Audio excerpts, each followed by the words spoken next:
Histórias do caminho, advento do Espírito de verdade. Advento do Espírito de verdade. Venho, como outrora aos transviados filhos de Israel, trazer-vos a verdade e dissipar as trevas. Escutai-me. O Espiritismo, como fez antigamente a minha palavra, tem de lembrar aos incrédulos que acima deles reina a imutável verdade, o Deus bom, o Deus grande, que faz germinem as plantas e se levantem as ondas. Revelei a doutrina divinal. Como um ceifeiro, reuni em feixes o bem esparso no seio da humanidade e disse: Vinde a mim, todos vós que sofreis. O Espírito de Verdade, Paris 1860. Corte de Jesus.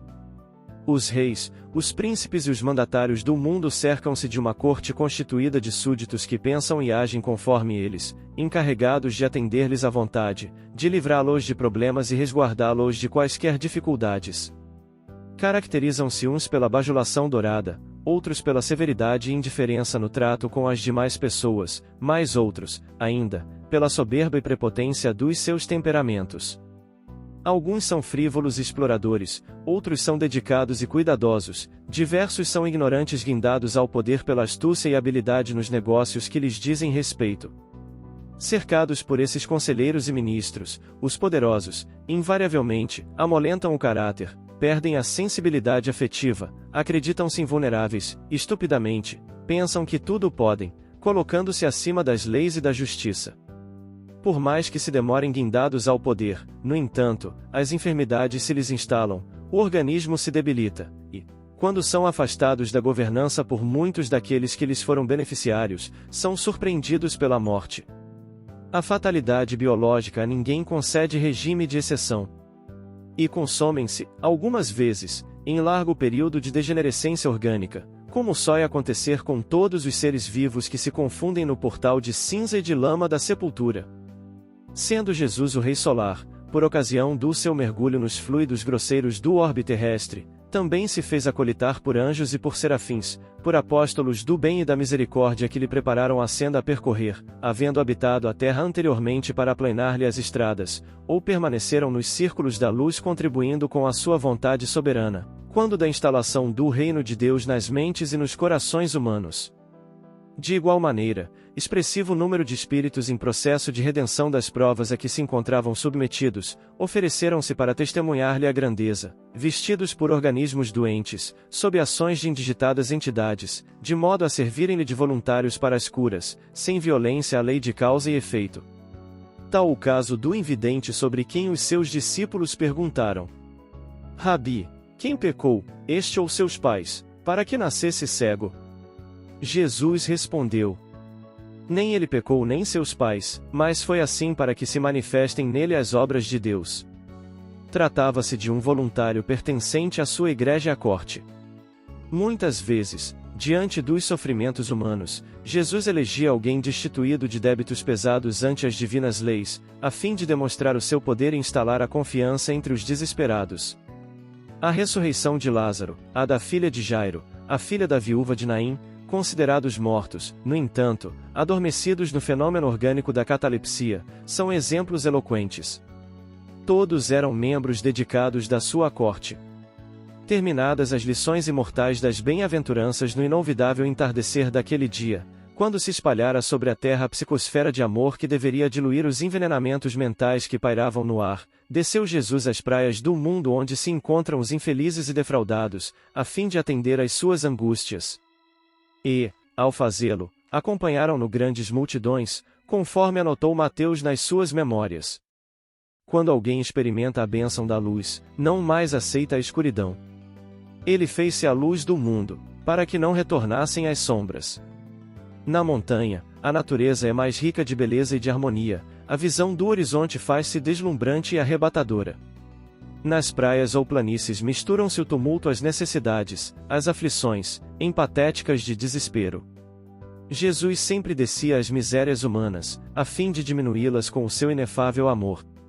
Desse modo, logo se encontrou na savana das necessidades imediatas das criaturas sofredoras, acercou-se-lhe um leproso, suplicando-lhe: Senhor, se quiseres, podes tornar-me limpo. Era uma dolorosa melopeia. Ele, que estivera com Deus na montanha, agora convivia com os esquecidos filhos de Deus no vale. As paisagens emocionais e espirituais eram diferentes. Tomado de compaixão, ele respondeu: quero ser limpo. Enquanto lhe estendeu a mão e o tocou. No mesmo instante ficou limpo de sua lepra. O toque de Jesus revigorava pelo penetrar da sua energia na maquinaria orgânica desorganizada, produzindo uma aceleração das moléculas do paciente, produzindo-lhe a harmonia. Agora seriam as curas do corpo, em razão da sublime terapia que fora apresentada às almas, para que não mais enfermassem, caso lhe seguissem as diretrizes. Em Cafarnaum, a encantadora cidade próspera, à margem do Mar Piscoso, ele adentrou-se na casa de Pedro, encontrando-lhe a sogra enferma, febril. Misericordioso, tocou-lhe a mão, e a febre desapareceu, permitindo que ela se erguesse do leito e o servisse. O seu toque abençoado, rico de saúde e amor, proporcionava a transferência dos fluidos recuperadores do equilíbrio orgânico, impondo-se ante a debilidade e os vírus destrutivos. A partir dali a notícia que se espraiou pela boca do vento por toda a região, atraiu a massa volumosa dos enfermos. A sua presença desconcertava também os espíritos perversos que se homiziavam nas sombras dos sepulcros para atenazar as criaturas distraídas e presunçosas. Temiam-no, respeitando-o de maneira especial. Aqueles eram dias realmente luminosos e únicos, embora anunciados, não poderiam ser concebidos em face da sua grandiosidade.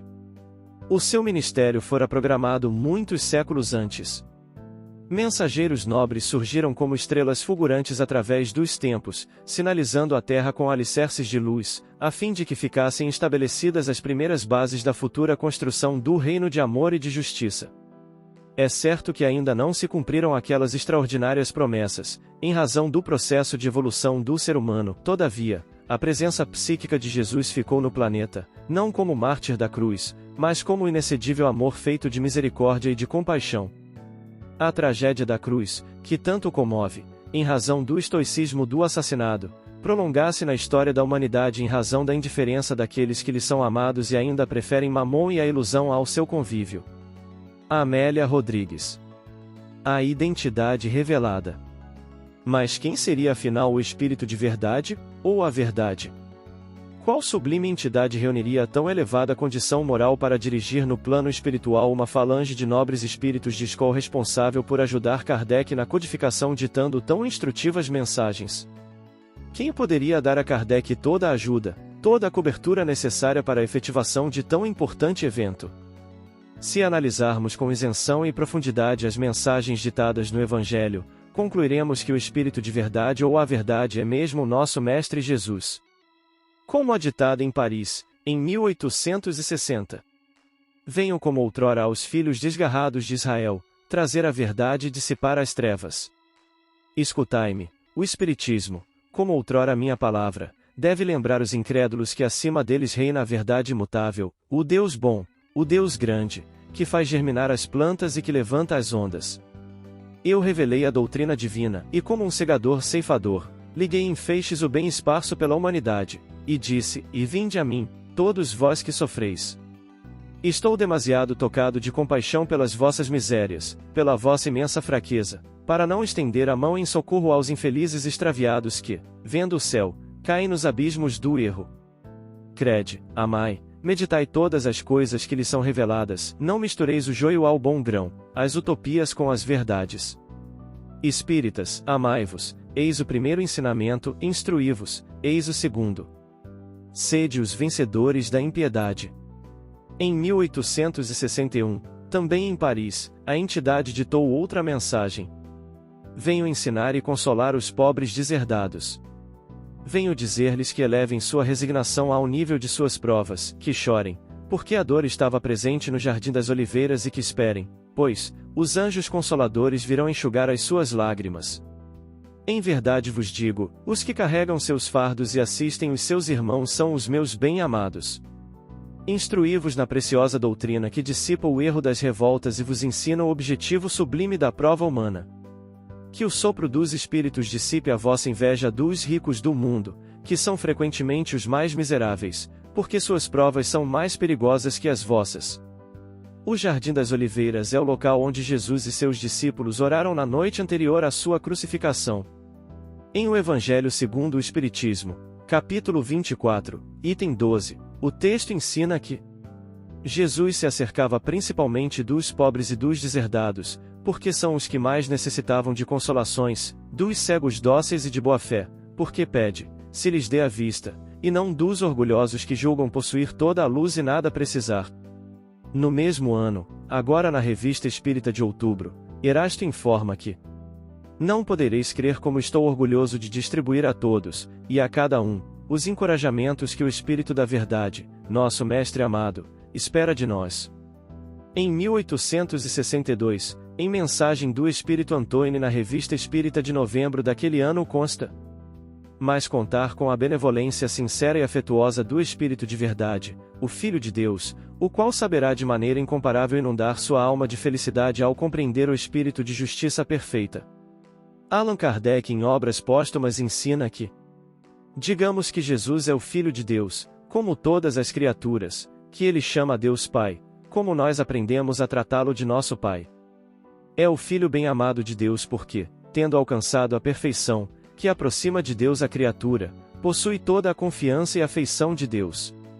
Erasto em 1863, na Revista Espírita de fevereiro, relata: eis as verdadeiras leis do Espiritismo, a verdadeira conquista de um futuro próximo, estamos e ficaremos convosco, sob a égide e amparo, proteção do Espírito da Verdade, meu Senhor e o vosso nosso Senhor Jesus Cristo. André Luiz, no livro Missionários da Luz, ensina: por que audácia incompreensível imaginei a realização sublime, sem vos afeiçoardes ao Espírito da Verdade, que é o próprio Senhor. No Natal de 1873, o Espírito de Verdade dita uma mensagem destacando-se uma frase da mesma por si só esclarecedora. Como outrora, não escolho um palácio, mas uma manjedoura. Jesus nasceu em uma manjedoura. Emmanuel no livro A Caminho da Luz ensina que a manjedoura assinalou o ponto inicial da lição salvadora do Cristo, como a dizer que a humildade representa a chave de todas as virtudes. Jesus, o médico de almas. A entidade agora em Bordeaux, ainda em 1861, dita outro texto: eu sou o grande médico de almas, e venho trazer-vos o remédio que vos deve curar. Os fracos, os sofredores e os enfermos são os meus filhos prediletos. Emmanuel no livro Ante o Divino Médico ensina que somos almas enfermas de muitos séculos, trazendo muitos débitos oriundos de vidas passadas ou contraídas na atual. Proclamamos que Jesus é o nosso divino médico, médico de almas, pois os seus sublimes ensinamentos servem para que encontremos a saúde da alma e do corpo. Jesus, o governador espiritual do planeta Terra. Na Revista Espírita de 1864, encontramos: expulsar os maus espíritos, cada um procurará pela melhoria de sua conduta, adquirir este direito que o Espírito de Verdade, que dirige este globo, conferirá, quando for merecido. Em O Livro dos Médiuns, capítulo 4, item 48, Allan Kardec comenta: uma variedade do sistema otimista consiste na crença de um único Espírito se comunica com os homens, sendo esse Espírito Cristo, que é o protetor da Terra. No livro Eurípides, o médium de Jesus, o Espírito João Batista em mensagem afirma que por todos temos semeado em vossos corações o amor de que tão marcantes exemplos vos tenho dado, porém, meus filhos, o vosso governador, o vosso Redentor Jesus, falando aos apóstolos e à humanidade inteira. Na Revista Espírita de janeiro de 1864, o Espírito Hahnemann comenta que cada um procurará pela melhoria de sua conduta, adquirir esse direito que o Espírito de Verdade, que dirige esse globo, conferirá quando for merecido. Em 1898 o livro Cristianismo e Espiritismo de Leon Denis, traz em suas páginas o seguinte comentário: a passagem de Jesus sobre a terra, seus ensinamentos e exemplos, deixaram traços indeléveis, sua influência se estenderá pelos séculos vindouros. Ainda hoje ele preside os destinos do globo, em que viveu, amou e sofreu. Governador espiritual deste planeta, veio, com o seu sacrifício, encarreirá-lo para a senda do bem. Jesus é um espírito que alcançou toda a evolução possível, pois devemos lembrar que a perfeição total só Deus a tem. Ele é o nosso Mestre. Se quisermos ter sempre a sua companhia, e ser merecedores dela, aprendamos a pôr em prática os seus inúmeros e profundos ensinamentos contidos e explicados no Evangelho segundo o Espiritismo, a terceira obra da codificação, publicada em Paris em 1864. Comentários finais. Jesus foi a antítese do sonho hebreu da época. Não reformulou, porém, a lei, antes submeteu-se-lhe, acrescentando o amor, como capítulo essencial, sem o qual a impiedade sobrevoa o cadáver dos vencidos que lhe tombam nas malhas apertadas e bem urdidas. Seus sermões são proferidos para o seu tempo e todos os tempos, tão oportunos hoje, quanto foram ao ser enunciados. Suas ações, por muitos consideradas milagres, que violentariam as leis naturais e por outros como falsas, por impossíveis de comprovadas, recebem o aval dos fatos modernos, das doutrinas que estudam e comprovam a paranormalidade humana, em momentosos eventos que abrem perspectivas mais amplas para a compreensão da vida, que extrapola os limites do berço e do túmulo, antecipando aquele e superando este. Sua visão profética, carregada de emoção e piedade, torna-se evidente nestes dias, quando os acontecimentos a confirmam em toda a inteireza, a ponto de poder-se prever o que virá, em face do que está sucedendo. Amado Mestre Jesus, és a luz do mundo, o caminho, a verdade e a vida. Vem archote de luz, vem Jesus, viva Jesus! Nascer, morrer, renascer ainda e progredir sempre, tal é a lei. Base bibliográfica. O Evangelho segundo o Espiritismo, capítulo 6, o Cristo Consolador, Instruções dos Espíritos. Advento do Espírito de Verdade. Item 5. Vivendo com Jesus, pelo Espírito Amélia Rodrigues, médium Divaldo Pereira Franco, capítulo 14, A Corte de Jesus. Evangelho de João, capítulo 9, versículos 2 e 3. Evangelho de Mateus, capítulo 8, versículos 1 a 4 e 14 a 16. Há flores no caminho, pelos Espírito Amélia Rodrigues, médium Divaldo Pereira Franco, introdução. Autenticidade histórica do Evangelho.